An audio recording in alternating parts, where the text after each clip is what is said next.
Well, hello everybody, and I have to say I'm very happy today because it looks like Streamlabs has finally figured out how to respond to YouTube's nonsense, and that was much quicker, don't you think, Thundero? It seemed to be. No, it was definitely quicker because before they were forcing Streamlabs to do to verify their video first, which took like 30 seconds. They've figured out a workaround. So at least Streamlabs is working toward it. So I'm very happy about that. But more important than that, happy to have you guys here with us today on Night Owls.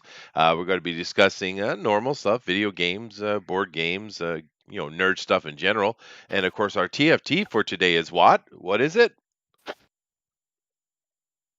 That's your cue, Thundero.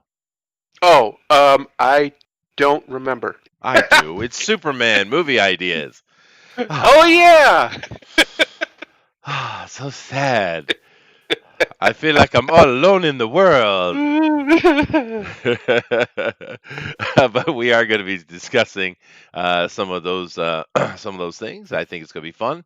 Uh, you know, Superman doesn't get the love he should, particularly these days, because well, he's just kind of everything that these wackadoodles hate, right?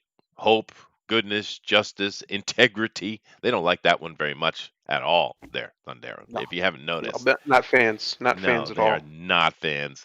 It is what it is. But we're going to discuss what we think might be some cool ideas for some movies for Superman because, well, he needs some love. And Henry Cavill here, I think he looks great for the role. I think he seems to be a man of integrity himself, hard worker. And he's kept his kind of mouth shut because it's what he does. He's one of those type of actors. But you can feel his frustration. He really was so excited to get Superman. He should have been in Superman Returns, but Brandon Routh beat him out for the role. Right? You got to keep in mind Hmm. he's been in kind of involved with the Superman thing for quite a while, and he was so excited to get it, and then they just don't let him be Superman. Right? Yeah. So I understand his frustration, and man, it would be really cool to see him get an opportunity to, be Get Superman. He Superman, should and have. I know that's what he wants. So, I'm going to come over here and I'm going to like and share out this, live stream here, because that's what it helps us. We do appreciate the subs as well, certainly do. But being live streamers, it helps us most when we get some. Sharing on live here. So if you guys could help us out with that, we certainly appreciate it. But Thundero, tell us a little bit about your day. How things been for you, dude? My day has been one of these days. You ever have those days where things just go wrong? Not big things. Nothing normally, if it happened one on an isolated incident is a big deal, Hmm. but just a bunch of little things. Like you accidentally knock something over that you didn't want to, Yeah. and then you do it again, and then you do it like that. Just one of those kind of days. Oh yeah. And I want it to be over. I want tomorrow to come because tomorrow it won't be that way. Yeah. Well, no, we've all had those days for sure. I usually these days I just blame Booster's spirit and Yeah, shade for causing these problems. But hundred yeah, percent. Yeah. yeah, we all have those days. That's for sure. I got Roger Heller in here. Always happy to see Roger. Such a nice fellow, and happy to have all of you. Of course, it's the end of the week. We're sitting here on a Sunday evening, going to chat about. The things that have happened and the things that have come, and one thing I have to do before we actually, I don't. I could do that right now. Let me go ahead and share my screen so Thundera can see right from the beginning what I'm going to do. But I have to say that let's see. I don't know if it works like that. Well, let me try. You might have to look at it on the other side, but we'll see how it works out. But I did find a meme. I found a meme. Uh oh. Yeah. Do you like memes? Memes are spectacular. They can be. I found one I thought was pretty funny though. You ready? I'm ready. Hmm. Okay. Here we go. It made me laugh. Can you see it yet? Negative. Now you probably have to look on the live side, I think. But I got a kick out of it. Dimension my ass. I've always been this dumb. That's perfect. Yeah, yeah, I like it. Anyway, Oh, uh, See what I What mean? happened here? I don't know what happened. Oh, there it is. Okay. I guess Okay. that'll come up that way. So yeah, all right, it'll work just fine. I'll get to that in a minute.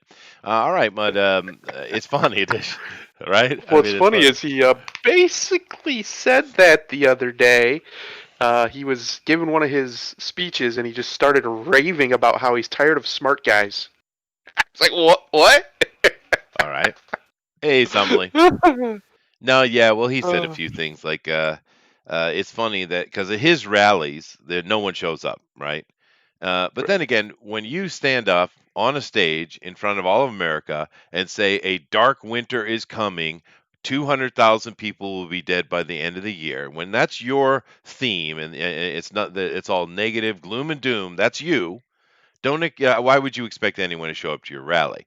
But the funny thing is the people do show up to his rally. Trump supporters by the hundreds and sometimes even thousands will show up to his events and he will yell and scream at him from his podium. It's like you do realize you're calling American citizens names, right? And it's the funny thing with Trump because he does attack the media and the Mhm. politicians, but I can't recall. Correct me if I'm wrong, but I cannot recall him actually yelling at an American no matter what side they're on. You know what I mean? A I citizen. can't recall him ever really raising his voice. I don't. No, I he mean, he doesn't get not in mad. anger anyway. No, no, that's true. But I mean, I just, it's one thing to go after the establishment, but a citizen itself, I can't think of Trump has ever done that. Of course, the left does it constantly, and as does Biden. He just, and this is the thing. I understand their playbook. I do get what they're going after, but I just don't. I can't imagine a gloom and doom, policy is really the way to win people's hearts because that's what they're trying to do. Everyone's going to die. It's all done. We're dead in 12 years. The AOC comment. It's all negative. Everything is negative and hateful constantly. Whereas you're opposed to something that's positive. Let's move forward together. Let's help each other. It's so positive. Now, you can say that it's all politic and he's full of shit. I mean, sure, go ahead and say that. And there might even be some truth to it. But it's still a better tack than what you're taking. I would think, right? Hmm. So I don't know, man. Lying dog face pony soldier. That's his best one.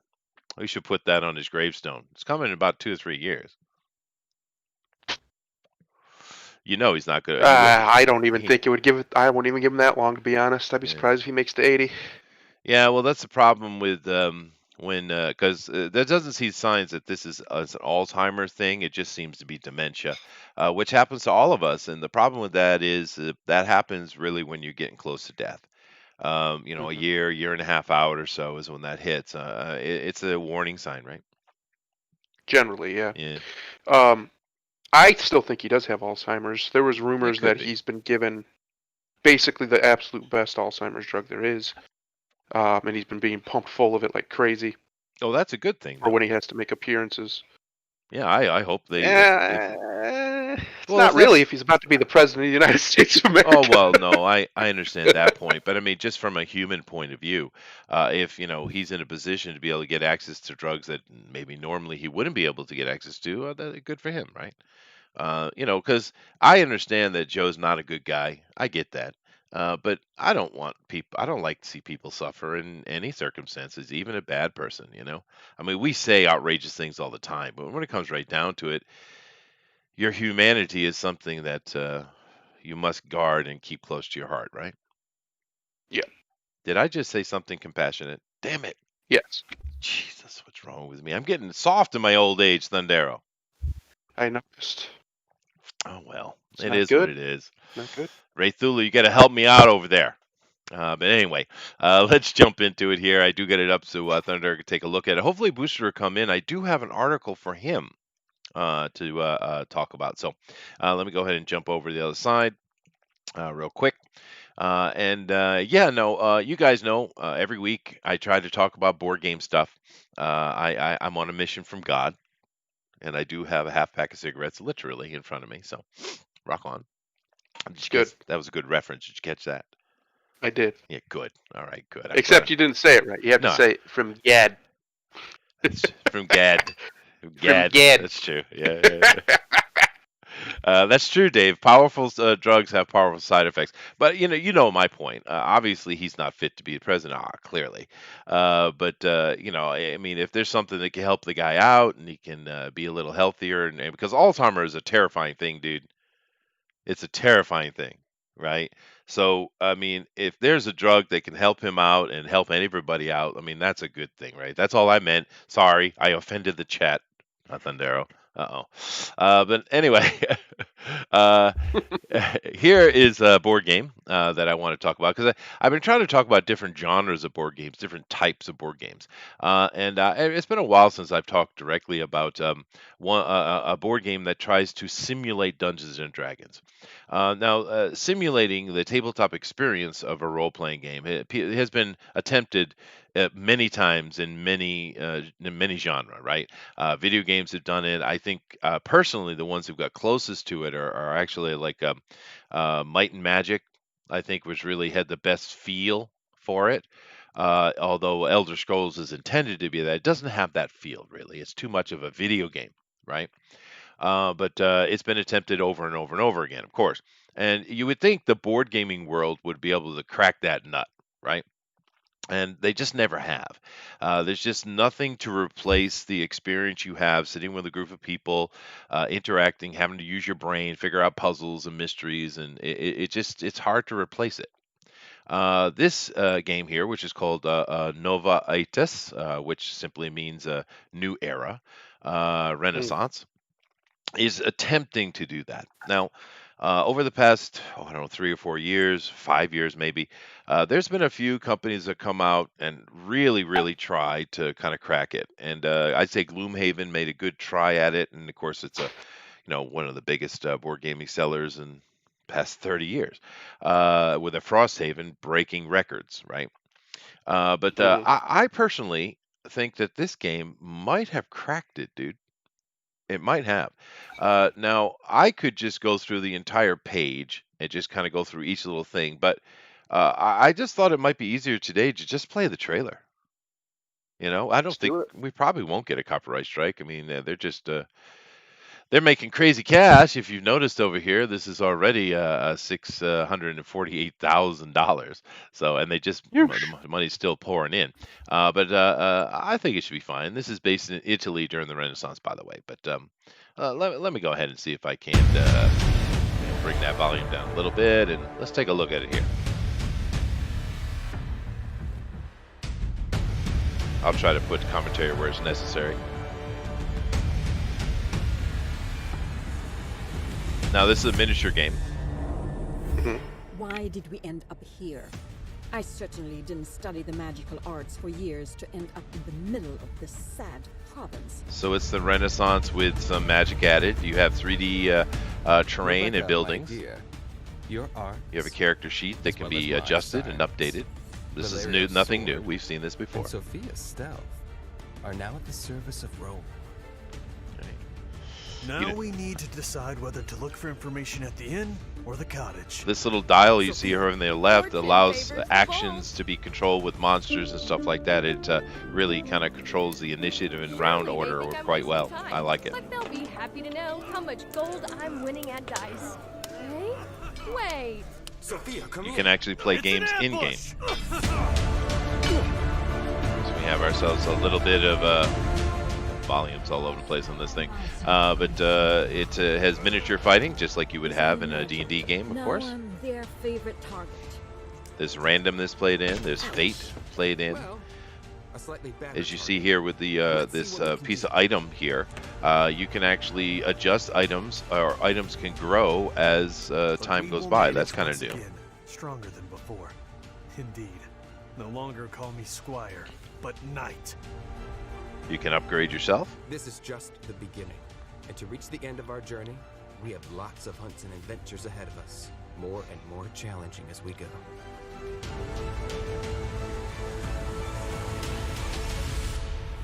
Now, the miniature quality is quite impressive, but then again, One way or another, we'll write our own story. Okay, so this gives you kind of look at all the stuff that's available. But now miniature quality has gone up ever since Cool Mini or Not became an actual board game company. And the miniatures now, you can literally take miniatures now and just chuck them against the wall and nothing happens, right? I mean, the quality has improved ridiculously. And of Well, course, the they should sculpture. have. I mean, the materials, just basic materials, are much cheaper now. Yeah. I mean, cheaper in price, but still higher, much higher grade. Yeah, and to get the full set of this is 150 bucks. Now, I know a lot of people think that's a lot of money. I've spent 800 bucks on a board game before, so for me, it's not. But I mean, you get what you pay for, I guess. The quality on Mm. these things is top end, right? It's going to be absolutely beautiful. And this is, of course, coming from Ludus Magus Studio, which is a really good European company, and they have a proven track record, right? This is a bit of a departure for them. They're more of the German, resource management type of company, but I like what they've done. And some of the things have seen that are interesting to me are one, they have systems in place to improve the AI of the monster. Meaning making it more effective in its choices and stuff like that. And it's built in too, so you don't have to have one. In a lot of games, in the earlier attempts to kind of solve this tabletop D&D thing, you would have whoever was the person running the game would have to run all the monsters, or you would have the person that was to your left have to run the monster, right? This has a built-in AI system, so no one has to do anything; it does it itself. Has a built-in campaign system, which that isn't new. We've seen that for many years now. I mean, I have games that have literally hundreds of encounter cards and event cards, right? But this has some secret aspects. I love the initiative control systems in it, and your upgrading of your character and abilities. I just think this game is a half step forward in the attempt to emulate tabletop role playing. Of course, the still problem you have is you have to choose existing characters. However, during the running of this, they have spoken about the idea of giving out blank character sheets that you can fill in and use yourself. So that is the first time I've ever seen that happen for a board game itself. So anyway, I don't want to waste too much time with it, but I'm pretty happy with the look of this game. I'm definitely getting it, and I really think that they've figured out some of the problems. I don't think it's 100%, but I think it's getting closer. What do you have any comments or opinions on this, Thunder? Not really. It does look pretty cool, but it's way too much money for me Yeah, I understand that. personally. I do understand that. It's just because there's not enough people around here to play with for one, and for two, Mm. I just couldn't do it. I couldn't when I can literally upgrade my computer for that much. Yeah, that's true. They didn't know. I understand the cost. They do have a $59 pledge, but I mean, when you're getting this kind of thing, it's really better just to get the complete package. Now they have this right here is not for you to buy. This is for brick and mortar, of course. They have, of course, the early pledges and things like that. But this is really the one you want to get right here, the 150. Because on Kickstarter, what makes Kickstarter worth doing it rather than waiting for it to come out in the brick and mortar is because of all the extras you get, right? And the top tier Mm. is where you go to get all the extra stuff. I mean, like I said, I spent 600 bucks or more on the Mythic Battles game with the Greek gods and stuff like that. But I got so much bonus stuff that now you can go and buy everything I have. Well, there's a few items you can't, but in general, you can get everything I have. But it's almost like 2 grand to get it all. So Mm. it's an incredible value. It's almost 3 times savings, right, in a way. But I understand the cost. And board games can be expensive, but I just think this game is doing a good job of trying to span that gap that no one's been able to do. The 3D elements are nice. They're all kind of paper ones, but it's still cool. If you guys been watching the Tyranny of Dragons game we've been running, D&D game we've been running on Bugbear's Basement on Tuesday, Bill has been running that module, but his miniaturization skills are very high, I mean, you should have seen his swamp Thundera. It was gorgeous, right? Um, Hmm. and he's really good at that, and that adds a fun element to the game, not only for the viewer but for us who are playing it. So some little 3D elements are really nice, and this is a cheaper way to do it. Trust me, I have the Joan of Arc game, and that was done in 50 millimeter though, which is really small. But I've got all kind of buildings done in resin and stuff. Damn, that thing was expensive, right? Crazy expensive. Mm. Whereas this, you can pick up a whole city for like 30, $50, right? Because it's all paper. You just got to build it. These little models. Anyway, I'm going to move on from this, but the chat seems to say the presentation is nice. I think it looks good, pretty good. Hero Quest came pretty close. Hero Quest was a lot of fun, Wraithuli. You're right, but it is a board game though. It didn't really capture the feel of role playing, but it was a lot of fun though. Hero Quest is a great game, and it's still around for a reason. And there was another Italian company that tried to come out because they had some pseudo claim to rights, and they tried to come out with a whole new Hero Quest, an update, a really gorgeous looking one, and they got shut down in the courts. Man, it was too bad. But whatever. I'll move on from this. But you got any other comments you want to make about board games in general, or this thing we're looking at here, this new era renaissance? I mean, it looks really cool. I think it'll be a lot of fun, but again, you have to convince enough people to play with you regularly to make it worth that money. Yeah, no, I think so. I do have the Solomon Kane game, still waiting for that to come. But of course, it's coming. That's from Mythic Games. It will get here eventually. That was making an attempt to improve the storytelling, and I think what they did was here is they stole that, and they stole a couple Mhm. other cool ideas they saw, added with great miniaturization, and just put it all in one spot. I think so. Yeah.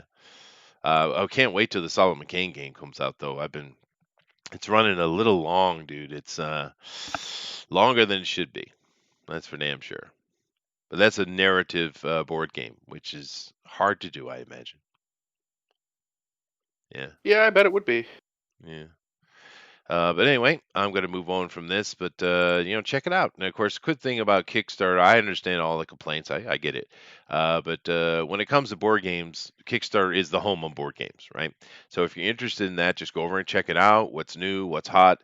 There are a ton of things that come out, and you can support little projects. And I have to tell you, the AAA stuff like this, of course, you're going to get a good product, and you're going to get your value. But some of the best value you'll get out of anything is some of these small upstarts or startup companies that are trying to really impress. So you get just incredible value for the money you put behind them on Kickstarter. So just keep that in mind. Anyway, let's move on. Oh my goodness, Thundero. Go ahead. New rumor reveals a powerful and dangerous foe will face Captain Marvel in Shazam! Fury of the Gods. All right. Now, okay. Let me just ask a kind of simple little question to you there, Thundero.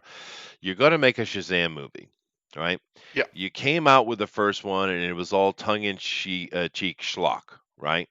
That's Yeah. the theme and the tempo and the feel you put down was, kid schlock, right?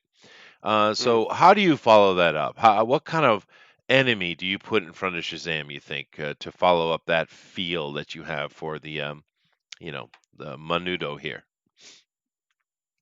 That's a good question. I don't know. What kind of enemy are they going to use? Well, they're the enemy they're going to use, which is it's really really interesting, guys, because they're the three faces of evil. Yeah, one of the most horrific and horrible creatures that Shazam or Captain Marvel has ever had to fight. It's a Hydra, right? And Mhm. it's pure kind of going with those horror story days, right? And pretty brutal enemy they're bringing out. But see, they've improved it. You have to understand. And the way they've improved it was instead of it being a Hydra, here's a picture right here. This dangerous Hydra creature he had to fight and contain. They've decided that no, they're going to turn them into three women instead, three witches They got to do the whole Macbeth thing, I guess. And why would they do that? You think, Thunder? Or why do you think they would turn a Hydra creature into three women? What would be your guess? I'm not going to like the answer to this, am I? No, you're not going to. Because woman. Yes. Woman power. And of course, Yeah. you're going to see them on the screen most of the movie, and little boy Shazam will occasionally pop up, I am sure. But these are the these are the short list here for the three sisters. Now, keep in mind, Hydra is a monster, and they're replacing it with the weird from Shakespeare or Greek mythology. Actually, is where it's coming from. And in one way, I would say it's good because hey, equality and all that stuff. Evil bad guy women, all right, but they're not going to do that, dude.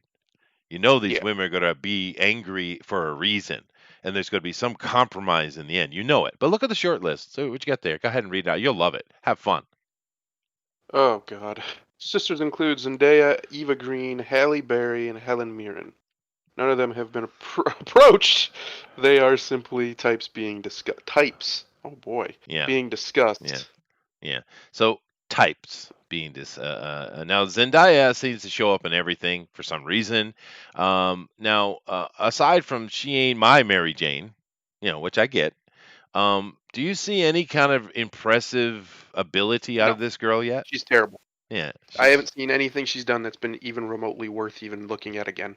She's flat She's as the worst hell. part in every movie she's in. Yeah. Every one. Now, The first Spider-Man movie that she was in, she was the worst part of that whole movie. now I think she's trying.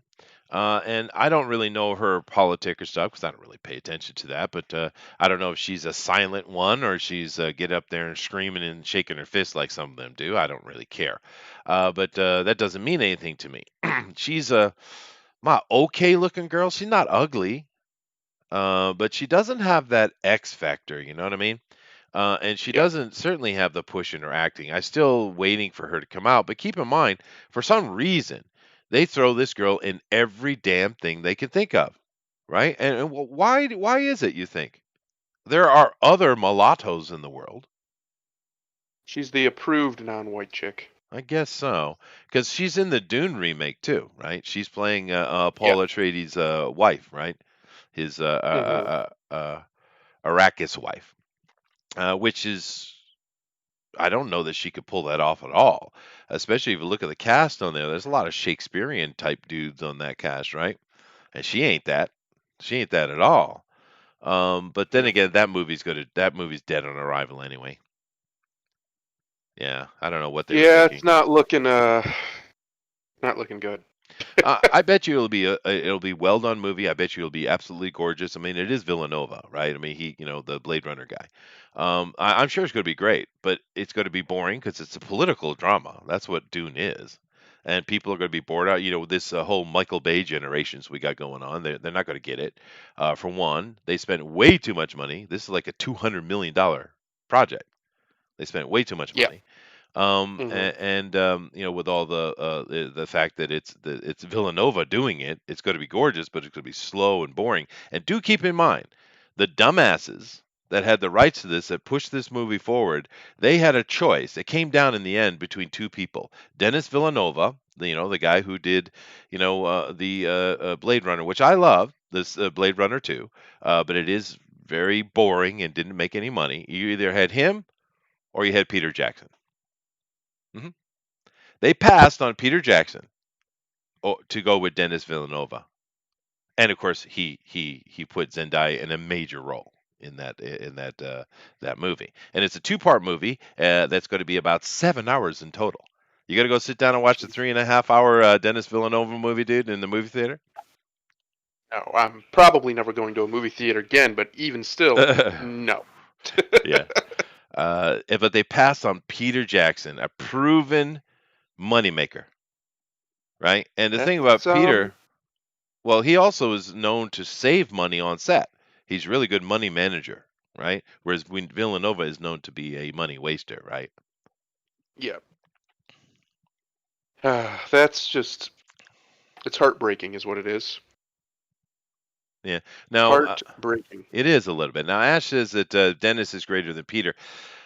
In some ways, I'd agree. I mean, Villanova, he is a great movie maker, dude. I'm not disagreeing with that. I enjoy his movies. I'm just saying that Peter Jackson is someone who could have made Dune and made it profitable and made a big hit. That's my thing. And Peter is a very good director. Although I think Dennis is better. I think his vision is better. I agree with 100% with you, Ash. But I'm just saying that he's not a moneymaker. Peter is. Peter Jackson's Yeah. moneymaker. And you got to also keep in mind what he brings with him, a certain Del Toro character, right? Mm. And his team, because he's got that Mexican Spanish team that are just full of badassery, right?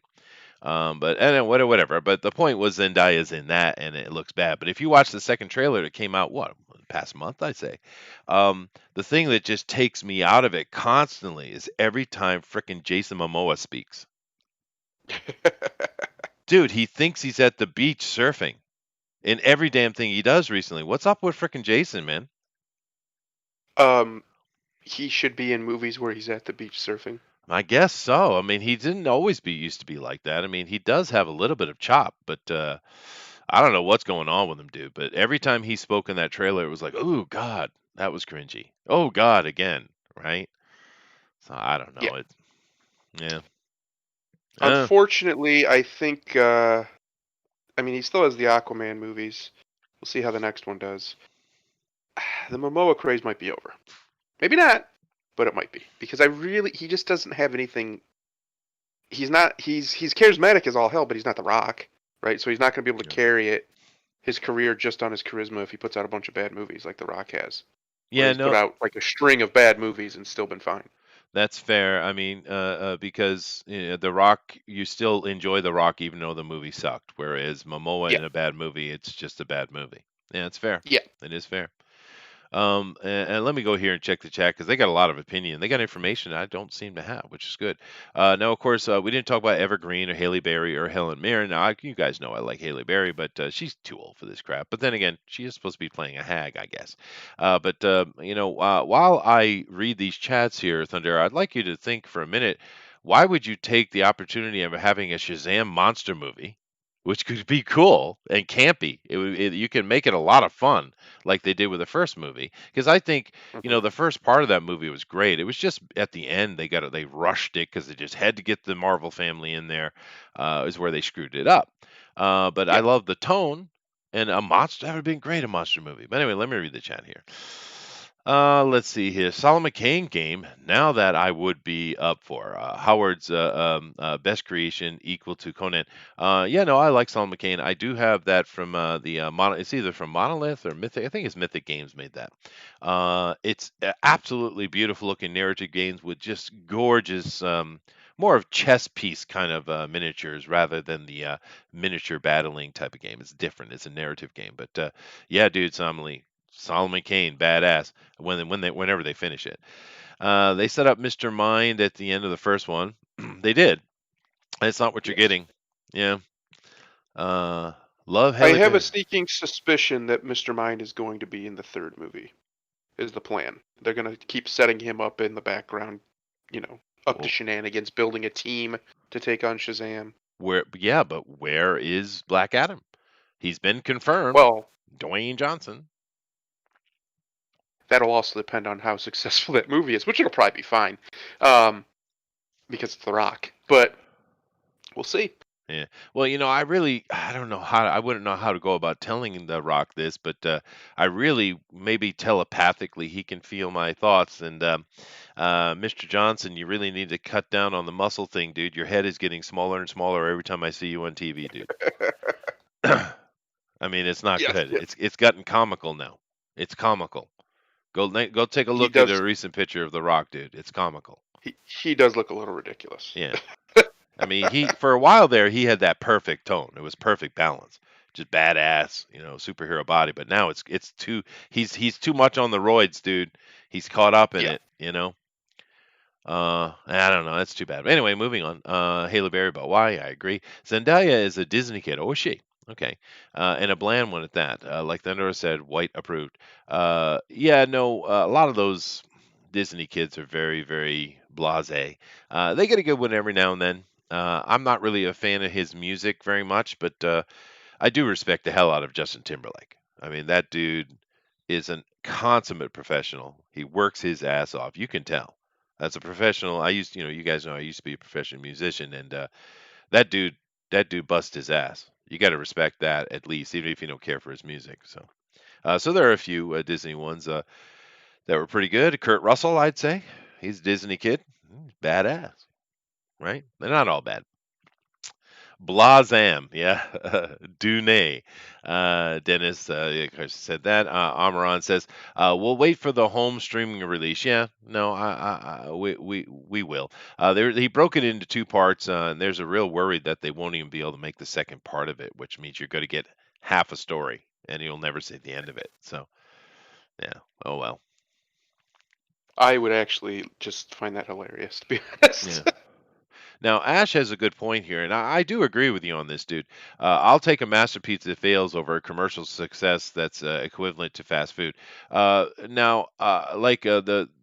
Blade Runner 2 there, the second one, is a perfect example of that. It didn't make money, it bombed horribly, really. But it was a freaking awesome movie. I loved it. Loved it. So I do like Villanova. I like his stuff. I'm a fan. That's not my point. And you cannot in any way compare Peter Jackson to fast food, brother. That's fine dining. That is fine dining. He might not be the true movie, artiste that Villanova is. I see your point, but I mean, Peter Jackson ain't no freaking McDonald's, dude. Come on, that's Michael Bay, brother. You confuse yourself. I mean, you agree, Thunder, or am I completely off base? I would agree, except the Hobbit movies exist. Other than that, yeah. Yeah, but that's Those, not he 100% will his not live fault. those down. No, but he wanted to make two movies, and the studio He made could have him made do one three. movie and they still would have been bad. The Hobbit should have never been made into movies. Period. It's not a good enough story. Uh, It well, just doesn't have the translate. It doesn't translate at all, and he had to do a ton of translation for the Lord of the Rings just to make those great movies, and they are great movies. They're probably Yeah. the best trilogy quality wise ever made. But the Hobbit just doesn't have that in it. It's a much more simplified story compared to like the Lord of the Rings. it is. But Well, it was created it's a for his great kids, story. you know. Yeah, it's a good story. It's a great story. It's just I don't think it makes a good movie, and I think that's been proven now. The guy who adapted the Lord of the Rings couldn't even adapt it. So Well, that's, to be fair, the guy who wrote Lord of the Rings couldn't adapt it. right. I mean, to be fair, because you got to keep in mind that came out way before Lord of the Rings did, and it was a mega hit. He didn't expect it. The Hobbit was a Yeah. smash hit, right? And he figured, oh well, hell, I got to figure out how to work this in now. So Lord of the Rings was altered by the success of this little kids book he wrote. It was because Yeah. you got to keep in mind with Tolkien, he started writing the Silmarillion first, oddly enough. And a lot of people kind of look at the Silmarillion as a book. I don't. I see that as his cosmology that he was laying down and then writing Correct. off of those notes. I think is what the Silmarillion was. I think if you're trying to make a grand fantasy story, especially, you need to do that. If you're just trying to make a simple, it can even be a fantasy story, but just a basic one with simple rules and simple cosmology, you don't need to do that. But if you're trying to go, to the level of Tolkien, you absolutely must do that. No Yeah. question. Yeah, I agree. We could sit here and have a long Tolkien conversation, I am sure, because I know I can. And we should do that one day. It would be a lot of fun just to have a Tolkien stream, have a talk about the man. But do keep in mind that the Silmarillion, when he started writing that, was in the trenches of World War One. Yeah. It's pretty impressive, that guy. Anyway, let's move on. Let's not get caught up in that tangent because boy, that's a deep one. Oh goodness gracious. Peter Jackson needs to get off his ample butt and make the next Tintin movie. Yeah. Okay. Ash says, as a fan, I don't care that a film makes money. I just want great. No, I understand that 100%, dude. But if a movie doesn't make money, then you don't get more movies like it. This is the problem with Hollywood because it's based on making money, which, can you blame them? But I understand the sentiment. I do agree. Assembly says, if I'm still around in 2022, I might see John Wick 4. Other than that, I won't bother with theaters for my entertainment. Assembly, do you have something to share with the group there, here, brother? Is that something going on? No, I agree with him. I have no interest in anything coming out really. The John Wick, uh, John Wick. That's about it. Uh-huh. Everything is just paused out of its mind. Just obvious, ridiculous progressivism in everything. It's just there's no joy in anything anymore. Everything has to be, a slog to get through. Mhm. What am I watching that for? I don't know. Like what? You're gonna tell me you're not excited about the all new all female Avengers we're going to get in the movies? I mean, Oh, come on now. I raging erection over Yeah, it. I'm raging so erection. excited. Hmm. Yeah, Hmm. I would be if there was, beautiful women, but we're not allowed to have those either. So, True. you That's know, true. I would love an all-female Avengers if they were like tens. Okay, I'll watch that movie. Yeah. And Ash should continue with the Blade Runner 2049 is astounding, but a colossal monetary fail. At least I got my movie. And, occasionally Thundera, we do get movies that are clearly, they know they're not going to make money, but they put them out for the love of it. We get them every now and then. We do. Well, they also know that they're good syndication movies, so they'll Sure. make it back on the back end. It'll just take Yeah. longer. Yeah. A lot of movies like that Blade Runner movie, that's what that was. They Yeah. didn't. There's no way they actually believed they were going to make a huge box office on it. It's just not going to happen. But Yeah. people will watch it over and over and over again, and they may even pay for that privilege, or it can be put on TV, and there you go. Yeah. They can make their money back that way. That's true. And of course, the thing with the Blade Runner 2049 was the fact that it was a perfect sequel. It told the story. It got rid of Harrison Ford's Decker. It explained exactly what he was, and answer the replicant question and all that kind of stuff. And it set it up to move on without Harrison Ford, which you desperately needed to do, right? And they had those what was it, 4 or 5 little short movies that were part of the advertising for it, and those were kind of neat in laying out the universe and how it came to be where it was. So I kind of hoping, I know it didn't make money, but I'm kind of hoping that they'll. I'd love to see a Blade Runner TV show, like a Game of Thrones level attempt. The That would. problem is Harrison Ford's one of those actors that you just can't replace. No, that's good. And But they removed him from having to be replaced. well, my point is if he's going to die eventually. He's old. He's 70 something years old. Yeah. So you're not going to be able to milk that franchise. He's just too old, and there's no one to take his place. It's just not going to happen. He's an irreplaceable talent. Yeah. That's why Han Solo, a solo Han Solo movie, doesn't work because you can't, if you're not going to do it with Harrison, which would be really hard at his age. It's not going to work. Yeah. The people like that character because they like Harrison Ford. The people like Indiana Jones because they like Harrison Ford. He is the highest, I believe, still. The Rock might have passed him now, but the highest, most profitable actor of all time. He's been in all of the biggest franchises. Oh yeah. So I'm pretty sure. And he's such a dickhead to have to be in so many things too. It's really interesting, But it is. But what it is. he draws. That's all that matters. The women love him, men love him. That's what it is. Ash says that Momoa is a guy directors need to work around, like Keanu Reeves. If he's in the right film with the right director, he can be good. I think he could be great if he's with the right director. But it's true. It's like Ken Watanabe. Probably the most well-known Japanese on the planet, right? If Watanabe is in a movie that the director can't deal with actors, like say the second Godzilla movie here, he's monumentally bad, right? But if he's in something with a great director who can deal with actors, like say Clint Eastwood, he's freaking awesome, like in Letters from Iwo Jima, right? So it's a good point. I mean, Clint Eastwood's also one of the best directors to ever live, so he is really that good. helps. It's too bad we didn't get more of him, to be honest with you. He might still. The man's crazy. He doesn't ever want to stop working. Seems so. But yeah, Clint Eastwood was a gift, that's for sure.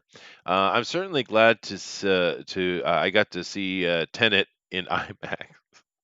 I, I think that sarcasm was in there somewhere. Some films need that big screen experience.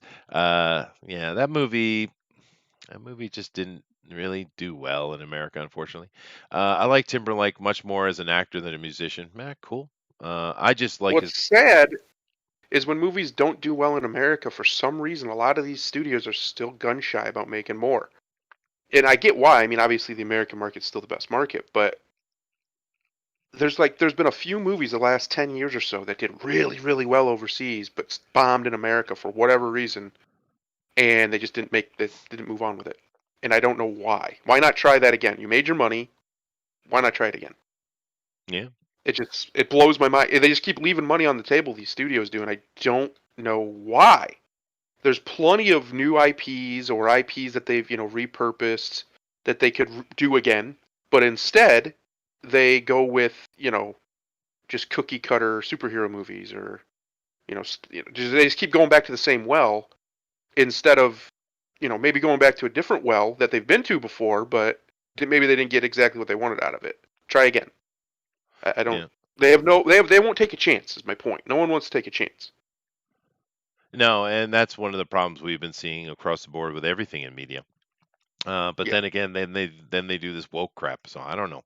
But they're having a conversation whether The Hobbit can be made into a good movie or not.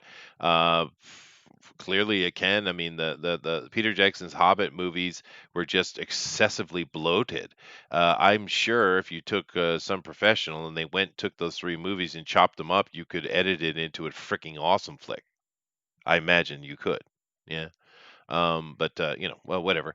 Let's see here. The porn parody of Captain Marvel was better than the original. Change my mind. No, sir. I shan't. Yeah. See, Tenet, it's the most challenging film I've seen in a long time with zero progressive nonsense. I need to see it a few more times. Yeah, no, people said it was actually pretty solid flick. It's just too bad it didn't make more money. Yeah. Let me see here. Although some people have kind of torn it apart for its premise, but whatever. I'm not going to get into that. Deep fake Harrison will live forever. There you go. What was Princess Leia doing in the cockpit of the Millennium Falcon? We don't talk about such things. These are our heroes, sir. Okay. She Let's was see. having fun. Yes. Let's see. Eastwood's Mule was splendid. Yeah, Eastwood's a great director, dude. All right, I've caught up with the chat. Let me get back over here and get in one other thing before we move over to our TFT thing. I have Booster's not here, so I had an article set for him. Pokemon Sword and Shield's latest expansion, Double Down on Legendary Pokemon, but he's not here, so we don't get it. So we'll end with this right here. That's a real shame. It is I'm a real, shame. real heartbroken. We're not talking about Pokemon. I'm real real. shame. I'm busted up about it. Real shame, yeah. But Booster does love it, and to be fair, my students, they love that game, dude. The kids love that Yeah. the new Pokemon game. So But anyway, this right here must be discussed, sir. Go ahead. Google Stadia's creative director claims streamers need to purchase a license to play games. He's accused of ripping off Twitter banner art. That's hilarious. Yeah. Of course he is. Of course he He's is. also an idiot. is. These big streamers make these games money. Yeah. You really think like these games like Among Us, Fall Guys, all these games are just organically they get themselves over and people buy them? Partially, sure. But that's also a huge push is the streamers playing it. Yep. Streamer plays it, a big popular streamer, 50,000, 30,000 people watching him, and bam, now you got 5,000 new people playing it just off of one streamer. That's a lot of money for that company. That's right. So they can stick their license right up their ass. That's the stupidest thing. The fact that this guy's a creative director for a video game platform he should be fired. I'm not even not cancel culture or anything. Saying that publicly is so stupid. You should be fired from your job. You're a detriment to your job if that's what you think. Well, that happens a lot, but people it tend not to come to fruition. But it's even more dumb than that, Thundero, because Stadia itself has streaming built into it. Yeah, integrated right in it. Yeah, it's almost like maybe he is. Maybe he played everybody. Maybe this was some great 5D fifth dimensional chess he did on us to get us to talk about Stadia. But it's hopefully that's what it is. Hopefully it was some outrage marketing ploy, because if he actually thinks this, he's a complete moron.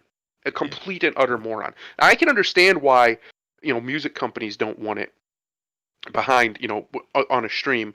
A lot of them, they've been cracking down on Twitch for some, just out of nowhere earlier this year, I think, or late last year, whatever it was.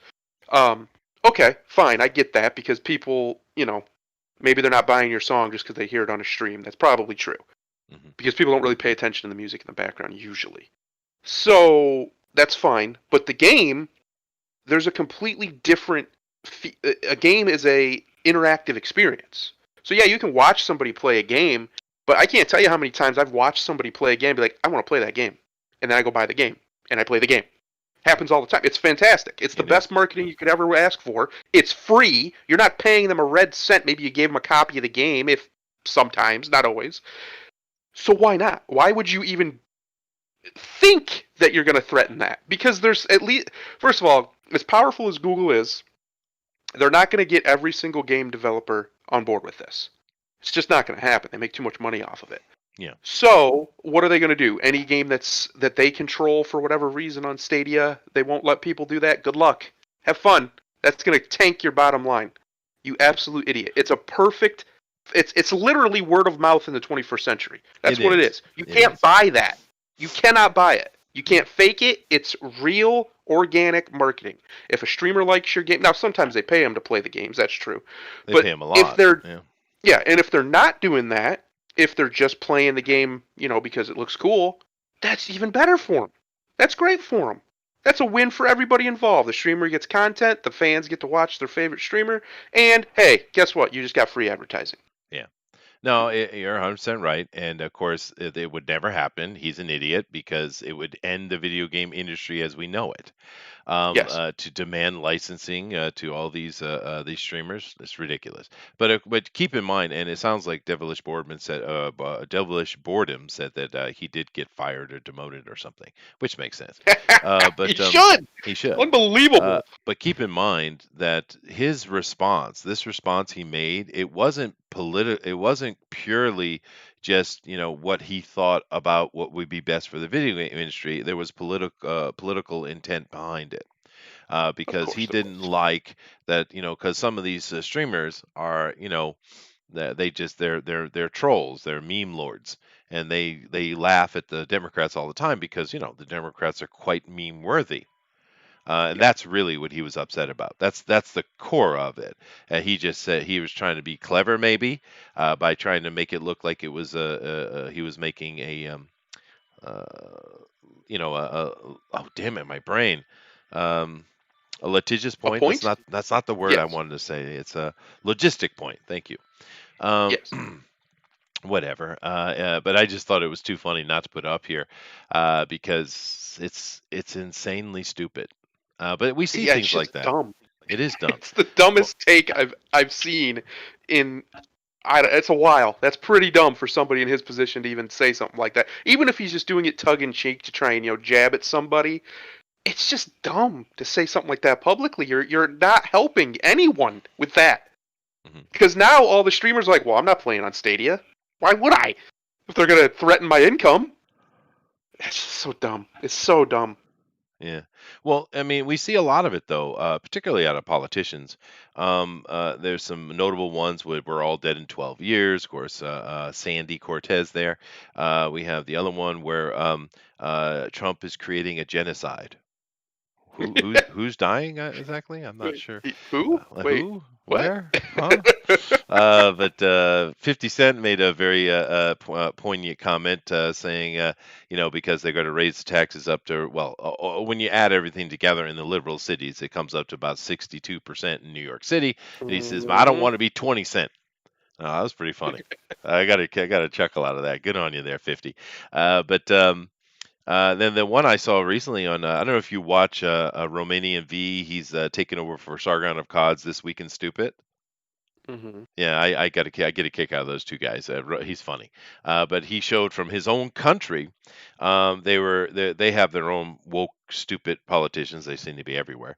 There's a problem because they're making all the kids, take classes by computer.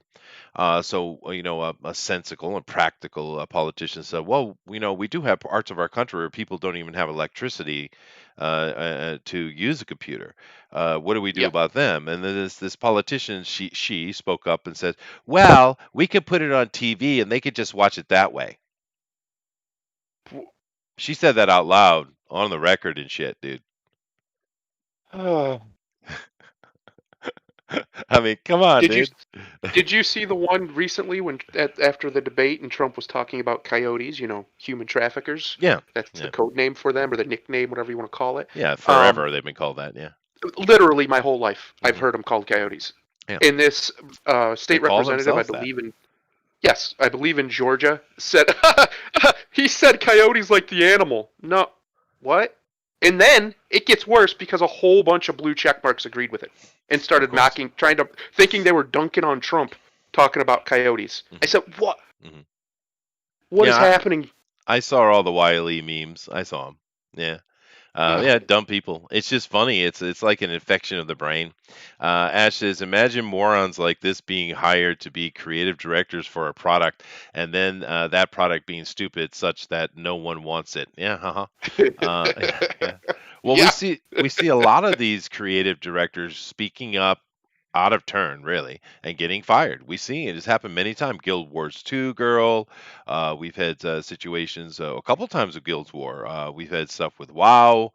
A lot of video game stuff has had creative directors get canned because they can't keep their politics out of their damn entertainment. Yeah. It's just so dumb. It's one of those things that it kind of short circuits your brain when you read it at first because it's just so stupid that it takes you longer to process this ridiculousness that you're looking at. Yeah. Well, that's a perfect time and a perfect place for us to segment over to our TFT, sir. Sorry, tinfoil talk. So I'm going to play the intro for that. Are you ready?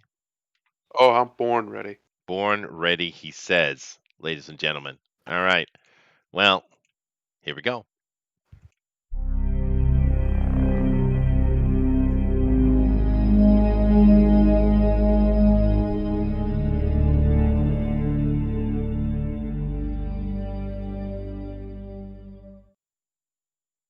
All right, today's tinfoil talk, we are going to be talking about Superman. Oh, God, say it's not so, Superman. Superman himself is wearing masks now. I'm confused by that. Can you help me out with that, Thundero? Why is Superman wearing a mask? He's making a good example. Is he? Oh, Are we 7? I don't know. Is that what's happening? Yay, America. That's all I got to say about that. Yay, Not America. yay, America. Yeah. I'm very close to immigrating. I'm coming to Japan. I'm out. But anyway, of course, the thing is, we're going to talk about Superman movie ideas. Now it's not really a conspiracy theory. I get it, but whatever. The conspiracy theory is that no one can make a damn good Superman movie. Why? And it's because at the heart of it, they don't want to. They cannot stand what Superman represents. They can't stand it, and that's why you get people that are so much are tearing down Superman all the time. That's why you have people like Michael Bendis, and the DC idiots gave him the opportunity to come over and look what he did. Look what he did, right? Our very own Art Thibert was working on Good Sons, Super Sons, sorry, and it was one of the most popular runs they've had in a long time, right? Everyone loved that Super Sons thing because it was cute and interesting, and it was fun. It was just fun, good old fun comic books. And they bring in Michael Bendis, and what does he do? First of all, you can't have kid superheroes, so he magically updates Superboy into a teenager, right? He cucks out Superman directly many times, and not subtly, suggesting that Jor-El, his father, who for some reason is alive, is having sex with his wife, Lois. This is literally what Bendis did, and they're constantly trying to tear him down. Now you get some things like, say, Superman Red Sun, which I like the concept, but it's once again a thing to try to tear down the hope and positivity of Superman. They do it all the time, constantly. They cannot get their head out their ass when it comes to Superman. And that's why we get Man of Steel, which could have been a freaking badass movie, but it was mopey, depressed, sad Superman, right? And then everyone's complaining Hmm. about the wrong thing, right? Because the things that really sucked in that movie is, first of all, Pa Kent would never have done that. The things he did in that movie. I don't know, probably Kevin Costner. I think he did a good job, but that's not Pa Kent. That is not at all No. what he teaches, right? Little things like Superman stealing laundry out the back of the car. What the hell are you talking about? Him getting mad at a trucker and tearing up his truck. This is clearly this is why you don't let Germans do American superheroes. I'm telling you. Yes.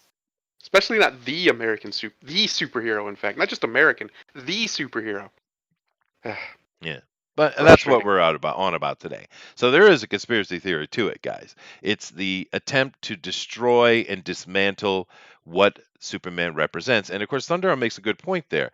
Superman is unique when it comes to superhero characters around the world, because keep in mind, it's not just America. The British and the Europeans have their own superhero comic books. The Japanese most certainly do, right? As do the Hmm. Koreans, even the Hmm. Chinese, right? Um, and none of them, there is no other character that compares to Superman in this one regard. He is an icon. He Yep. has been raised out of the comic book to become icon. Keep in mind that there are generations of Americans who not only grew up with Superman, but grew up with him shaking hands with presidents. And he was Arnold Schwarzenegger before Arnold Schwarzenegger was even born, right? This Superman is a whole nother level of things. And when you got assholes like those over at DC that decide, well, Superman's going to tear up his American citizenship and become a citizen of the world, dude, fuck you. Yeah. Yeah, fuck you straight, dude. He is 100%. pure American. Now he Yes. might well be an alien, but once again, it's an allegory for the fact that anybody can become an American. You Yes. dumbasses. It just it. American is Ah, America is one of the only countries in the world to not have an actual ethnicity to it. Sorry, white nationalists, but it doesn't. no, Um, and you can become an American even if you're not, say, of European descent. In fact, that's right. we've had pretty much since the beginning, we've had many groups of different races who were here in large numbers and contributed to the growth of the country. Superman embodies that in a real way. The idea of the American spirit and it being more important than who you are, who you were born to be, Hmm. things like that. Yeah. He is, you would think, would be celebrated in that regard, but for some reason, because I know the reason. They have decided that he must not be.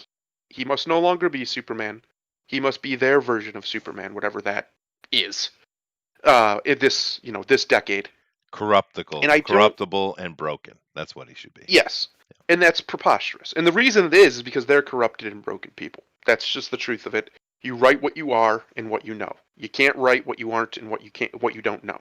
Hmm. So these people see the world this way. They see the world broken. It's broken and we have to fix it. Yeah. When Superman wouldn't see the world that way. Superman would see the world as it is. Yeah. And he would try and bring hope to the people who are really like them, like these people. Those are the people he would try and help. Because they have no hope in the world at all. They're hopeless people filled with despair and misery. And what misery likes to do is spread itself. Misery loves company is the old cliche, but it's true. When people are not just upset, not just depressed, but miserable, they've been living that way miserably Mm, for many years. They love to spread that to other people. they do. It's just reality. It's just the truth. Mhm. And Um, Roger wants to know why I have this ugly mess on the screen. Because, Roger, if I have to see it, you have to see it. because that's Superman now. That right there. Yeah. And again, Superman is also very demasculined. If you notice, Oh he's my very God, dude. thin. Well, they cucked Like him. he's They nowhere directly near cucked him, dude. what he should be. He should be a big, broad, alpha male looking build. Yeah. And he looks like a fit version of a accountant right there. Like, that's Well, about it. they are desperate to tear him down, and they keep saying that you can't make a good Superman story, you can't make a good Superman movie. They keep complaining about it, and they're doing everything they can to tear him down, and it's an intention. There is intention behind it. But anyway, let's move on to what we think Thundero would make Yeah. fun movies, and let me give a little introduction to just the idea of it, if you don't mind. Now, this right here, when Thunder asked the question a couple of weeks ago, really, that our idea would make a good Superman movie. The first thing that came to my mind was For the Man Who Has Everything. It's a very famous Mm. comic book. He's dealing with Mogul, and Mogul brings the Black Lotus or Black something. It's this alien plant, and it's a really good story. And you could play it up as a really good horror movie, right? It would be interesting to see a horror movie Superman. But I thought about it a little bit, and there's no way in hell this would ever get made. It would never be put on the screen. There might be some wink homage to it in some case somewhere in the background, maybe, but they would never make it. So I decided to change my thinking and kind of look toward other ideas that would make a good Superman movie. Although I think this would be fun to have a kind of darker horror version of a Superman movie. It'd be fun. But anyway, so then you have to start thinking about, all right, well, what would be a good villain? Because we kind of got to start with that, right? Of course, you have Metallo here. Metallo is a great Superman villain because he's someone who can go toe to toe with him, right? Hmm. In Brightburn, yeah, well, that's another attempt to bring down Superman, isn't it? Though Armor on. And they didn't even execute that movie very well. It was too bad. It could have been a cool idea, but they're going to make more of them. Trust me, they're going to make more of those. But Metallo, that's a fair idea. Another one, of course, is Mogul himself. Is another person who can go toe to toe with Superman in general. But no matter what, these two can't really ultimately never be able to beat Superman. And one of my favorite quotes from Superman, as far as badassery quotes, Thundero, is Yep. in the animated series, where he just got knocked down by Darkseid. And of course, Darkseid is on this list of potentials. Of course, he gets knocked down by Darkseid. He stands up, brushes himself off, and says, I go through the life every day as if the world around me was made of cardboard. But you, big boy, you can take it, can't you?" And then he just launches into this badass barrage on Darkseid. I mean, Knocks him through like 6 buildings with one oh, punch. it just tears the Awesome. hell out of him. Which Great. makes me wonder. Well, people are so upset with the destruction that was done in Metropolis from the fight with him and Zod, or him and the Kryptonians. But that has happened so many times in the comic books. I don't understand why people were so upset about it. Well, whatever. Um, but we'll get into that in a minute, guys. We'll get into your ideas as well. But of course, here's 3 ideas. Metallo, Mogul, and of course Darkseid have his bad guy against Superman for as far as the toe to toe goes. But that's not my answer, Thundero. My answer, and then I'll let you take it and give your answer. But my answer is this: Atomic Skull. Atomic Skull. Yeah. Well, the reason I say that is because you can adjust the story as you like. Of course, it's a movie, and you really shouldn't get upset when the movie's not exactly as the comic. You shouldn't, because it's a different medium, right? But you could make Atomic Skull very modern. It's kind of like, I think, one of the reasons why Iron Man was so successful, because people could relate to it. Modern technology, right? So you could certainly apply that to Atomic Skull, and it would have you could have a very anti-Iron Man type of feel to it. And of course, Atomic Skull can go toe to toe with Superman. He can. And this would be a much more futuristic, Iron Man-esque Superman movie that I think you could have a lot of fun. But that's my answer. But as you see, my take on it, Thundero, was I want to see Superman versus somebody, because they just don't want to pull that trigger and do it. Think about it, right? They Yeah. just don't want to pull that trigger. Not really. And I think it would be great to see one of these, particularly Atomic Skull. I think it would be fun. It'd be different. And once again, it could be like high tech type thing, which people seem to like. That's what I think. What do you think? I think I like the idea. I think they do need I think I would love. I think everybody would love it. A real Superman movie where he has a big bad that he's just got to beat. Simple as that. Simple. You know, he overcomes him in the end. It doesn't have to be too complicated. It doesn't have to be deep or philosophical. No. I think that's a great idea. We haven't really got that. I guess we did kind of get it with Man of Steel, but they threw in all this other nonsense into Man of Steel that took away from what it could have been. I think that whole movie, like the battles and all the fight scenes, would have been fine. Even the ending would have been fine, where he, you know, spoilers, kills Zod, if everything else made more sense. If everything else was Superman, right? Because it just didn't feel like that ever throughout the whole movie. Because he's killed Zod before. It's not the first time he's ever done that. Not saying necessarily that's how that should have ended, but I think people would have been more forgiving if the movie was more in the correct tone. Yeah. That being said, my idea is one of the only decent endings lately, in my opinion, of an event was Doomsday Clock. I thought the ending to that was great. I didn't like the whole story, but the ending was fantastic. With Superman basically returning hope to a god, basically. Let's just put it as bluntly as possible. Yeah. I like that idea. I don't like the idea of it being a godlike figure. I think it should just be somebody he knows, his everyday life, that for some reason they don't like him. They don't like Superman. They're an anti-Superman person, right? The person that we said we don't understand why there's so many people like this now, or a lot of people don't understand why. I would portray that dichotomy, and what I would do is Superman is supposed to represent hope, right? That's who he is, the hope of everything, just hope in general. His symbol represents hope, blah, blah, blah. It all works. It's beautiful. It's wonderful. I think everybody likes that. This person, the other person in this movie, would not be a villain. This person would just be a person that he knows who he continuously winds up saving. Booster's here, who he continuously winds up saving, and this person would be very ungrateful for it every time because they don't want to like Superman because Superman represents what they see as a world that has failed. He represents Am I getting saved by Superman? Yes. He represents this fake, optimism, and he thinks it's all bullshit, and he calls him on it, and he says that to him. And Superman never really argue. I would have him not really argue with him, and he would just tell him you're welcome and fly away, basically. And then this person would also obviously know Clark. On him from the sky.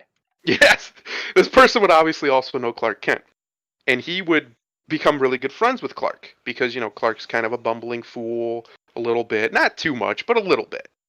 He's just a normal guy, and him and Clark get along, and he kind of thinks Clark's kind of an idiot because he's one of these people who's a nihilist. He's very narcissistic, thinks the world's about him and everybody else is stupid and wrong, kind of like me. And he's very cynical, and obviously Superman's the complete opposite of that. He should never be a cynical person. And throughout the course of the story, different villains would show up and different things would happen, and Superman would always find a way to save this guy. Whether intentionally or just because that's what he does, he continuously saves this guy. Well, eventually we come to Parasite. Parasite shows up. Ooh. And we could set up his story if you want. If you don't, for people who might not know who Parasite is, you can set up his story in the movie. That's fine. But this is a villain Superman cannot overcome with brute strength. He just can't do it. That's just the way the dynamic is. It doesn't work. And as the movie progresses, basically the climax of the movie would be this gentleman realizing that the world needs Superman even if he doesn't understand it. And out of all the things, he helps Superman, stop Parasite from killing him, basically. And then Superman, does his thing and overcomes, like he always does. And at some point in the movie, the gentleman has to be the one to rally everybody else to Superman's cause. I think that would be a very interesting kind of meta commentary on the whole problem with Superman today. Is these people who don't get the point of Superman. And at the end, this guy has to be the one to get people not to give up on him. Right? To not panic or whatever, what have you. Parasite's causing a crisis because he's Parasite, and that's what he does. And Superman's trying to stop it, but he keeps being overwhelmed by Parasite. And then at the end, this gentleman has to basically just find hope in Superman if he has hope in nothing else, because he's left with nothing else. It's either that or, Superman dies and Parasite just does what Parasite does, absorbs the whole freaking world. I think that would just be a great way to kind of fix the whole meta commentary that's in the culture about Superman that we've seen. I've seen my whole life. People that don't understand him, people that don't get why people love him so much and why he's so important and shouldn't be. He should be held almost sacred as a superhero. You shouldn't mess with him. No, so you want to take kind of the Alex Ross Marvels approach. Yeah. Oh, that's good. I think he needs his mojo back. I guess there's the best way to put it. And giving me another edgy, depressing Superman like Man of Steel, or giving me another one that's trying to be far too serious for like Man of Steel for a Superman movie, it doesn't work. And what we need is a tonal shift.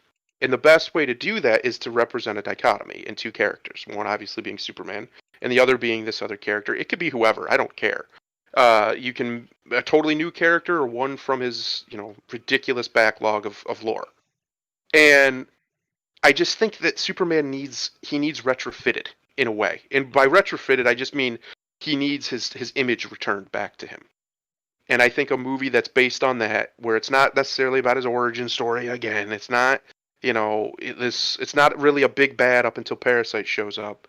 It's just him bringing hope to a hopeless man. I think that would be fantastic. That'd be cool. And I found the perfect image for your idea, Mojo Jojo. Superman versus Mojo Jojo.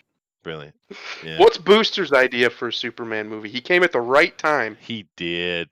So we have so far we have me with Atomic Skull.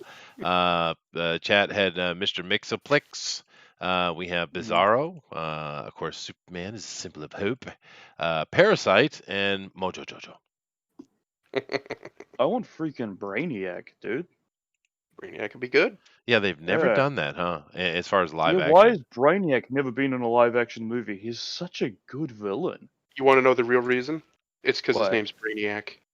You think so? You think people are just like it's like the Granny Goodness thing? They just don't want to do a movie with a really dumb name. Yeah. It could be a shame because I love Brainiac. Such a good. I mean, we know they're just gonna do like Lex Luthor or something, and I love Lex Luthor as much as the next guy, but unless you go like full comic book silliness with Lex Luthor, and I don't mean comic book silliness as in Jesse Eisenberg Mickey Mouse noises. Superman and Batman. I mean, I just want something like a comic book. It was so sad, that thing. No, I would love to see Brainiac, dude. Who's gonna take Buffer? I 100% agree. And of course, Superman 3 with Christopher Reeves was intended to be a Brainiac movie. They just couldn't afford to do it. That's why it turned into just this computer thing that he was attacking with Richard Pryor. Stupid. Stupid. No. But no, Brainiac would be badass. Now, to be fair, there was a rather poor CW-esque, or maybe it was CW TV show called Krypton, where they did fight Brainiac. Was that sci-fi? Yeah. Yeah. And Brainiac looked okay in that. It was much better than Lobo. They found someone who was 4'9" to play Lobo. I don't know. It was pretty impressive in itself, I guess. No, you're right, Somali. Eisenberg did not get enough crap for that. He should have got a lot more crap. That was so dumb. Turning Lex Luthor into some kind of religious maniac. What the hell are you thinking? How hard is it to understand Lex Luthor? You should flip over that painting because demons come from the sky. It's like, oh yeah, you're real so subtle, stupid, Zack dude. Snyder. You are so subtle. Germans, dude. Germans. That's the problem with Germans. I think what's interesting though is we both, Brainiac aside, but Chester and I both kind of picked a more not really street level, but one that isn't like this big end of the world threat. Yeah. It's just something he has to deal with because that's who he is, and it's something that's hard for him to deal with because the other guys who they are. I think that's just what they need to do. They need to lower the stakes with Superman, make him more personal. Let him be the symbol he's supposed to be for somebody. Okay. Give me somebody. Let me just rip off Man of Tomorrow real quick then. All right. What if that somebody was Lobo? right? Lobo is a character that is usually in these kind of things, right? Yep. And maybe Lobo's been hired to kill someone. Maybe it's not even Superman. Maybe it's like Lex Luthor or something, right? And Superman has to try and stop Lobo from killing Lex Luthor, who, and of course, Good. Lex Luthor wouldn't appreciate that at all. No. And Ooh, look what I that found. probably make him hate him even freaking more, right? I forgot all about that I singer. I would love a Superman versus Lobo movie of some. The fact it hasn't happened is a travesty. Mm. Uh-huh. Yeah, no, Lobo Lobo. is a fantastic character. And they had the perfect actor to do him.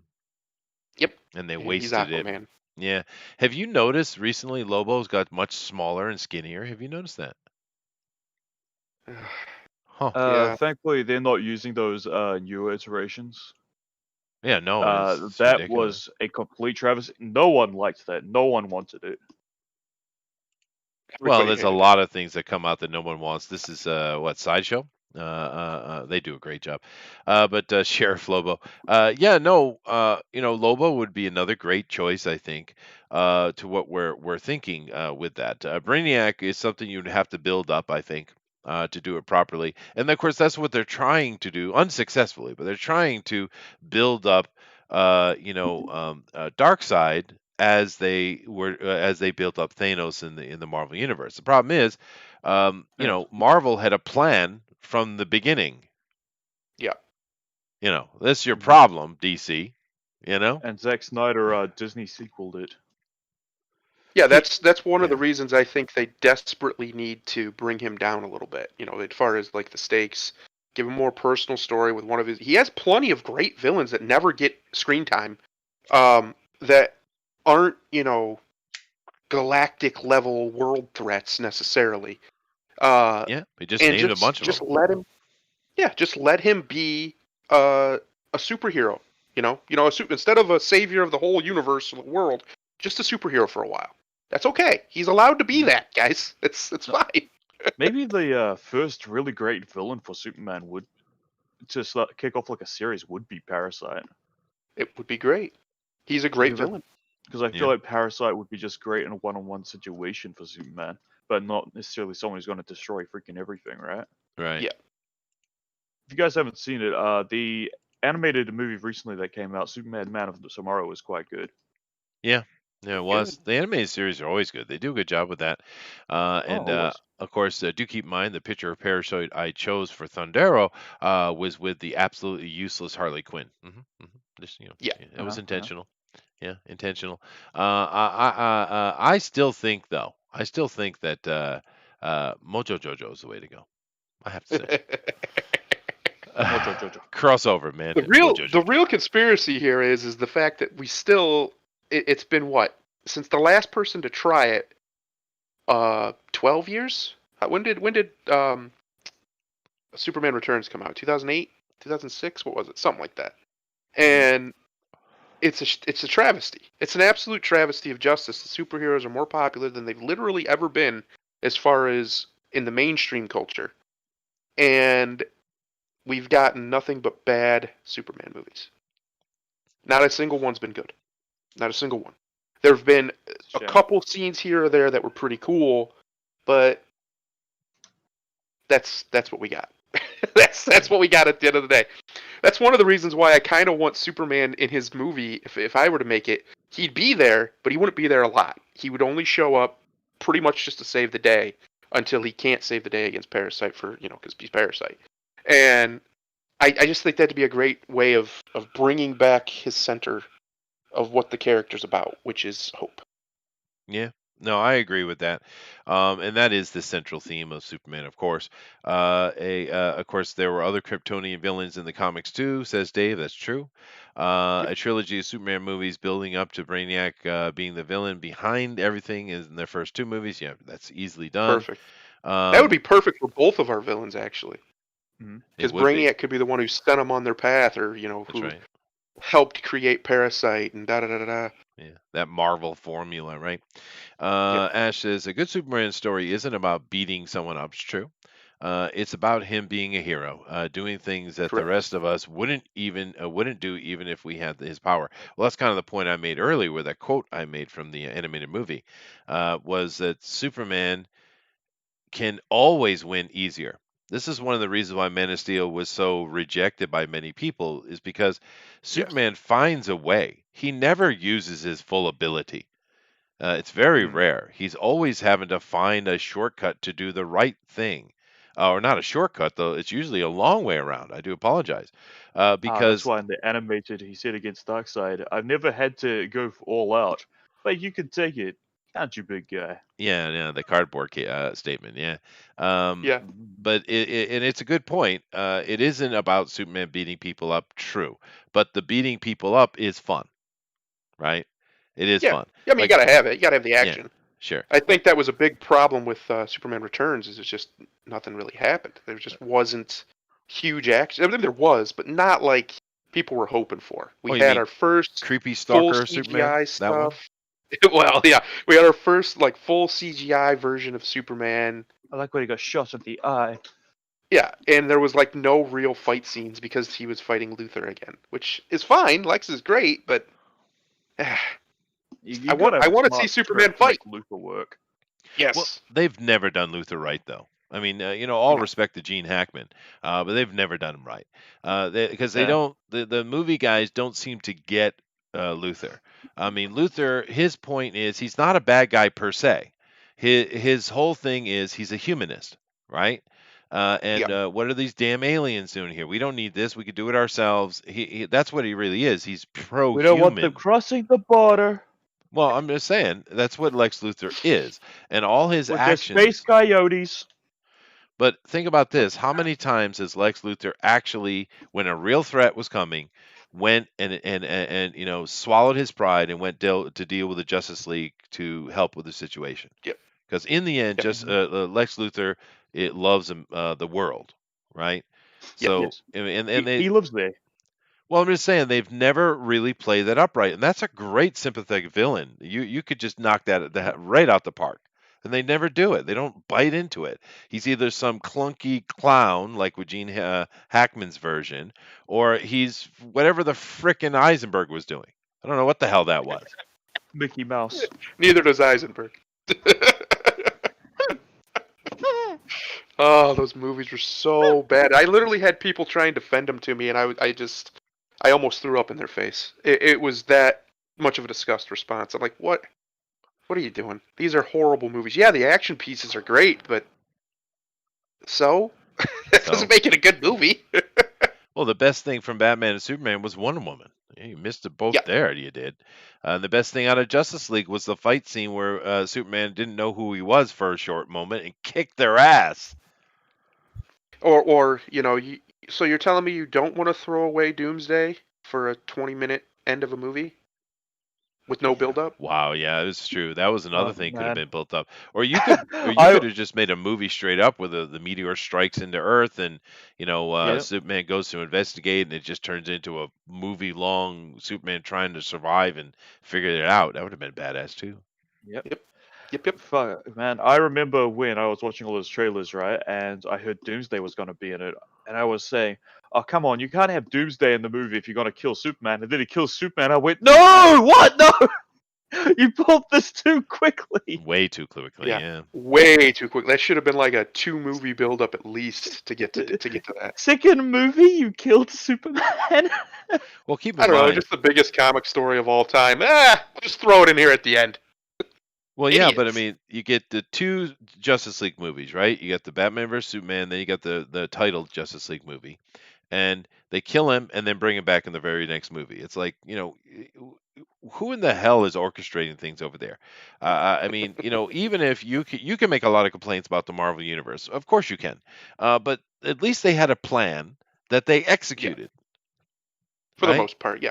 Well, the only thing it's felt like was out of the blue.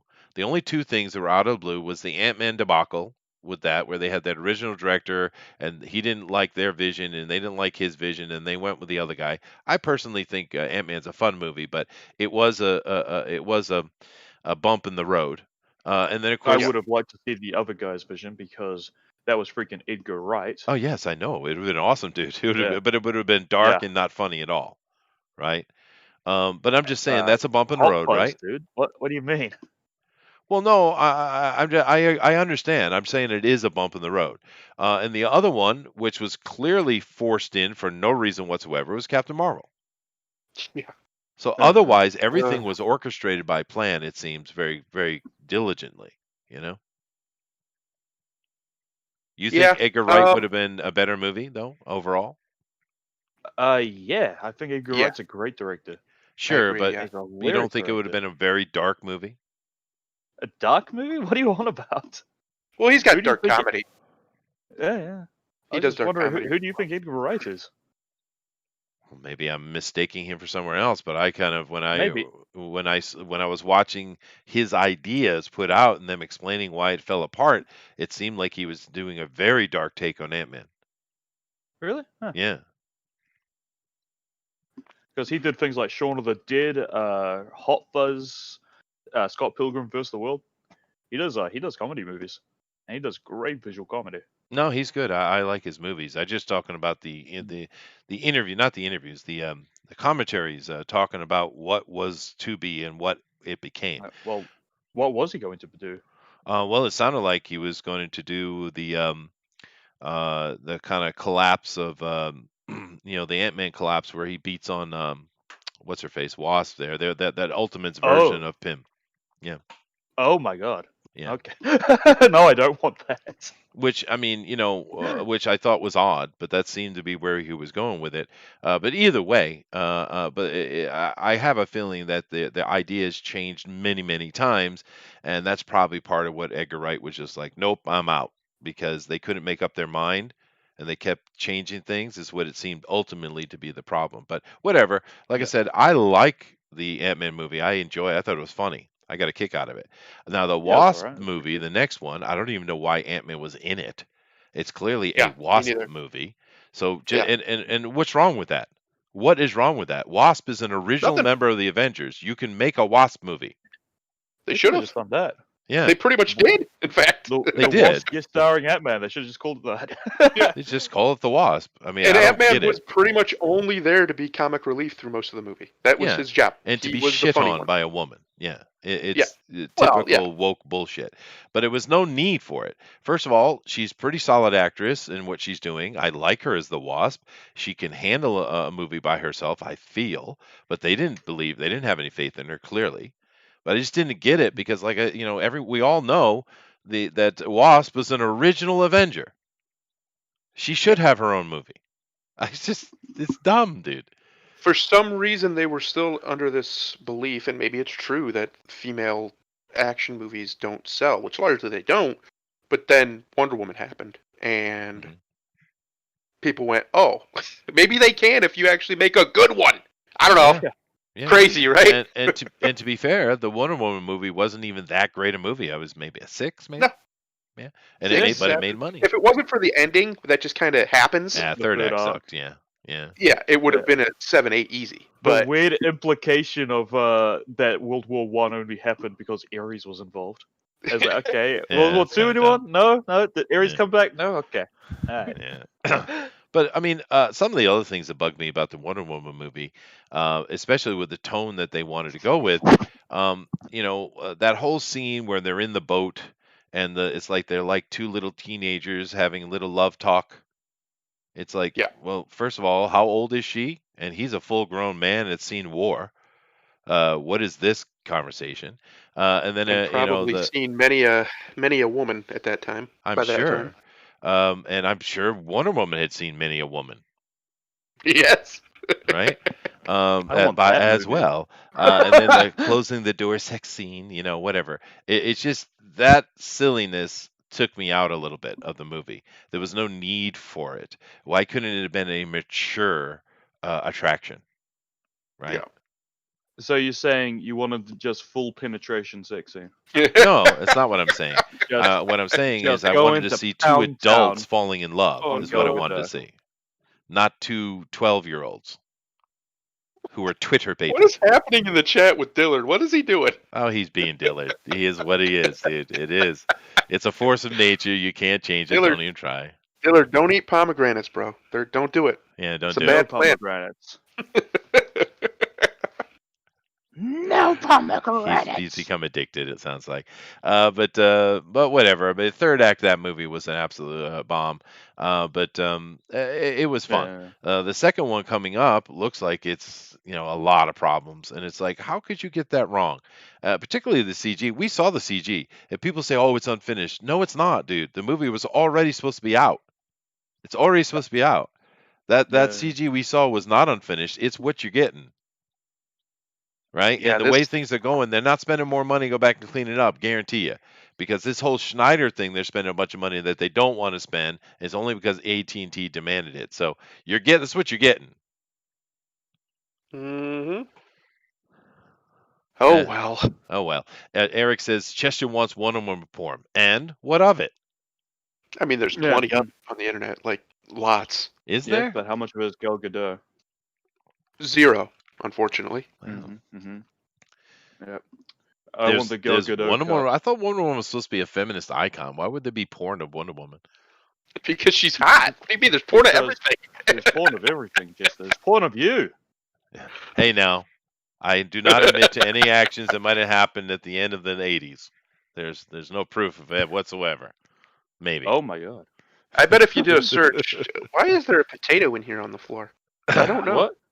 There's a full potato laying on the floor. let's not be that mean Oh, to Booster. there. He's a good guy.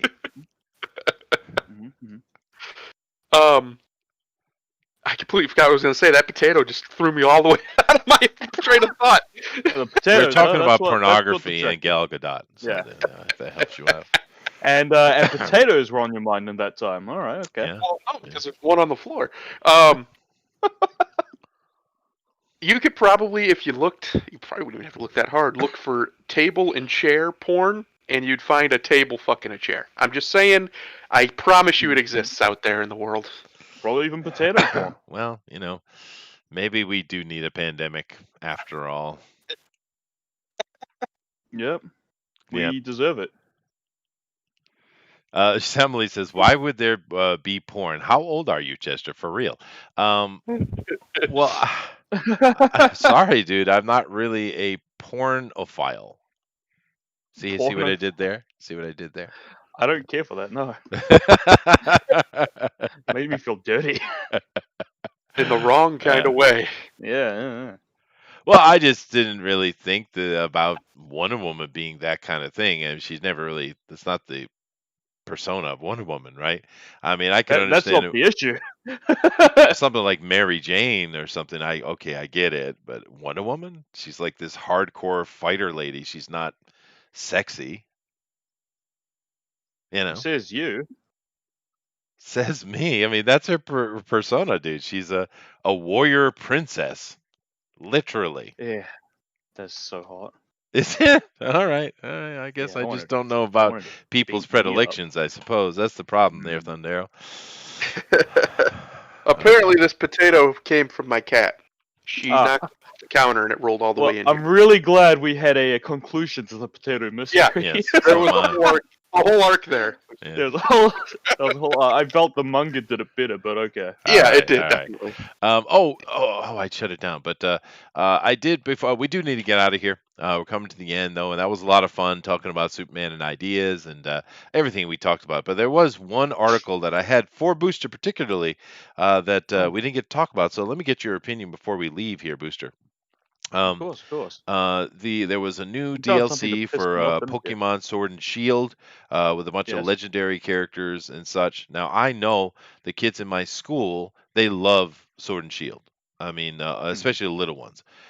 They're all about it. Now, I know you're a big fan of it, so would you like to kind of relay some love for Pokemon Sword and Shield, sir? Okay.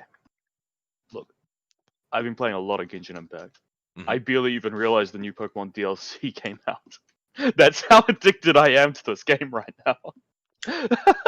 And I'll be getting to that DLC sooner or later, right? Uh-huh. Booster, you know what must happen now, right? What's that? you must now accept and embrace the title of weeb. No. Weeb master. Oh. Yeah. Full on No. weeb over Yeah. here. Yep. Yeah. No. Hardcore super weeb. I don't Yeah. even watch anime. Yeah, that's not true. Genshin Impact. What did is you one just of the most recently weeby watch, things Booster? ever, dude. No, I'm not talking about it. Booster, tell the whole world what you just recently completed. Okay, You watched to okay, the end. look, Pokemon porn? Look, I watched Death Note, okay? Is that even weebish to watch Death Note? Especially considering I only really liked the first act and thought like the rest of it was kind of crap. Booster, that's everybody. Everybody agrees with that opinion. Well- the last half of that is pretty dog crap. Well, Yeah, it yeah, is not a great movie, but I don't know that would Movie, classify it as wasn't the weeb, series. though. Oh, the series. Oh, that's very weeby. Oh, yeah. Oh shit! Why would I watched that movie for some reason. I got coaxed into it, and that was such a crap movie. It was bad, dude. It was really bad. I hadn't Uh, even seen anything Death Note before I watched that movie. It was so crap. Well, you know what everybody is absolutely insane about over here in Japan is Demon Slayer. The anime, right? I mean, I thought it was. I tried to watch it. I couldn't get through 3 minutes of it because it's very, very kiddie thing. But it's crazy popular, and because the theaters here have never really closed. We've had the movie theaters open, and but there's really no movies to play. But they came out with here on a week or 10 days ago or something like that with the Demon Slayer movie. And it's just breaking records left and right because there's nothing else to watch. So everybody's going to see frickin' Demon Slayer. It's interesting. They're lucky for them, dude, because they're making cash. Now the question is, I couldn't get through 3 minutes of it. It was the exact type of anime I cannot stand. But Booster is a true weeb. So are you a Demon Slayer fan? Do you like it? No, I was looking at it to see if it was my kind of thing, and it looks too typical anime for me. Yeah. My main thing with anime that just makes me immediately cringe and turn it off is when their faces morph into goofy faces, and the entire change hate of that. the tone of the thing changes. I can't stand that. Yeah, the mini thing. Yeah, I think in the West they call it chibi for some reason. I don't know why. But it is interesting how the gets West them creates its own Japanese-ish words. Slang, yeah. Yeah. All the Blame, Japanese stuff. I blame California for that. Just Yeah. all of it. Well, because chibi can be used to denote something as small or young. It can be, but it isn't used that way. It just isn't. If they're going to use it in the way you're using it, it would be mini. Like, for instance, in Godzilla, you had Minida, which we call Godzuki, I think. Say Booster. So now that you've embraced being a weeb and you've Oh, accepted it into your heart that that's what you Yeah. are, Yeah, it's yeah. time to accept your name as Charles. It's your new name. Oh my God. It's Here who we go you again. are. I Charles loves I anime. hope you. Charles thinks that L in Death Note is great. He's a Uh-huh. great character. Uh-huh. He was a great character. I'm not gonna. See, deny Charles that. agrees. He really doesn't like that much. He likes that worse than when Mortal V was accusing him of being a person who enjoys urine upon his teeth. My teeth specifically. Yes. I don't know why the teeth. I don't know. Not my mouth. That's what I thought the claim would be, but my teeth Your teeth. specifically. Yeah, specifically. It's like, oh, don't get that down my throat. That's just too gay. Yeah, no, Uh, yeah. my And teeth are we all know sprinkled. how many teeth Kiwi have, by the way. Uh-oh, Booster. I got myself in trouble. My wife heard me calling you a weeb. She didn't like Uh-oh. it. She watches anime a lot. Well, yeah, she's Ooh, Dave a has an weeb as well. interesting Yeah. comment here. He says Superman with the look of Sky Captain in the World of Tomorrow. Yeah, that would be classic Superman, going back fighting big old robots like he used to. Yeah, that'd be cool, dude. Mhm. Yeah. That'd be cool stuff. Yeah, well, we got to go, though. It is time. Do appreciate you guys coming in here, of course. We have a lot of fun talking about things we talk about. We will be back next week, of course, for Night Owls. And what shall be the TFT corner section there, guys? What do you think we should talk about next week? The Charles conspiracy. Uh-huh, uh-huh. Yeah, I don't think Booster will show up for that. What do you think, Booster? Oh, I don't know. Does Booster really love Fundaro, the conspiracy? The answer to that is no. Oh, God. Yeah. Metal says it comes from Chibidu. But once again, it Chibidu. doesn't apply in the right way, guys. I mean, I've actually talked with some Japanese about it and asked them what they think, and they don't get it. They're just confused by why They're right. chibi is used. Yeah. Gaijin's so strange. So strange, yeah. Anyway, The guys, we'll white figure it people out. We'll have something around cool there. next week for sure. And the Bunderdome says we should do the OJs. All right, fine. Oh, the OJs. I remember talking about white genocide, but I feel like that's a little too spicy for YouTube. Maybe, yeah. Yeah. Anyway, I mean, it would be Booster, the Holocaust. give your closing comments, please. I'm Booster. Everyone knows who I am. I want more subscribers, and I want more Twitter followers. I don't have enough. Give it to me. Give it to him. Give it to me, baby. Thundera. I have absolutely nothing to say other than I'll see you guys tomorrow. All right. Well, there you go. We'll see you tomorrow for comic news today. And please have a safe night and a safe tomorrow. Later, guys. Bye. Love you.